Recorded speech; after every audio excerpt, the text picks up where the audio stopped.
చెప్పు చెప్పు తీసుకెళ్ళాలి ఇప్పుడు వీటిని. నేను కూడా కొంచెం హెల్ప్ చేయాలి. పోసుకుంటాను చేసుకుంటాను. అబ్బా పొద్దున మొత్తం నేను ఎత్తితే ఓకే.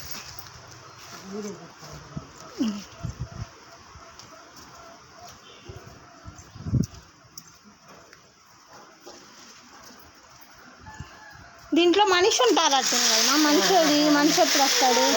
3 రోజుల తర్వాత వస్తాడు. 3 పోసారు కదా. 3 రోజులు సన్నీ మనిషిరా సన్నీరా మనిషి. ఇట్లా మనం ముందుగానే 3 పోసుకోవాలి, లేదంటే దొక్కడానికి వల్ల కాదు. అందుకే నేను ఇట్లా 3 పోసుకుంటే